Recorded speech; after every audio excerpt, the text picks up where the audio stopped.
Hey, I wanted to talk to you about my new blog series. I'm making a three-part blog series, posting it on my website. And these are my favorite ones to do, my favorite blogs, my favorite videos where I really get to focus on what's being done wrong, what we could be doing better. There's a better way to do it, like let's optimize it. Let's get rid of these old practices. I really just get to get up on my soapbox and rant a little bit and get all indignant. And so it's a three-part series called A Case Against Teaching Letters. And I find that we get really fixated on kids knowing letter names. We're always assessing how many letter names a kid knows and saying, like, what's this letter? What's this one called? What do you see here?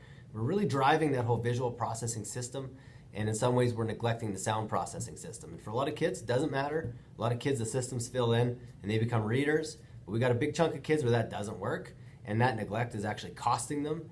And there's a lot more that we can be doing, especially for those kids that we know are disadvantaged. I mean, when we got kids coming in through the PUF program, we got kids that are identified with speech and language delays at age 3 and 4 and stuff. We know that those kids are already at risk.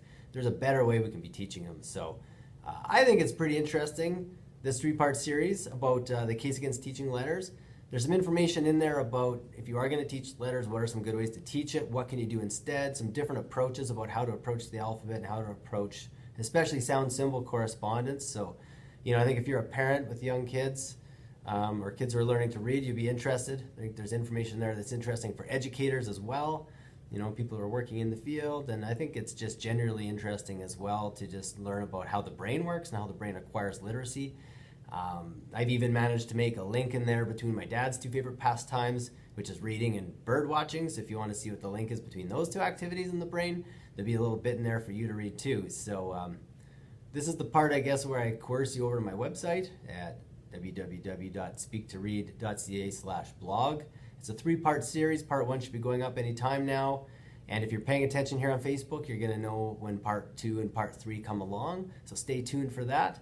And I encourage you to just have a look, see if you're interested in it, share it with people you know, parents or educators who maybe want to develop their perspective a little bit on how to educate kids on literacy development. Yeah, Happy New Year. It's good to be back. I finally kicked my cold, so I'm ready to start making some videos and talking to people again without that scratchy, froggy voice. So yeah, pretty excited for the new year, and I can't wait to get some more kids in here. We're really revising a lot of our practices and building in more work, especially stuff that you can take home with you and do some work at home, and really promoting some of that self-study and independence. So really excited about what we got on the table for 2019, and I really look forward to seeing you again and meeting some of my new families. All right, stay warm out there. Bye-bye.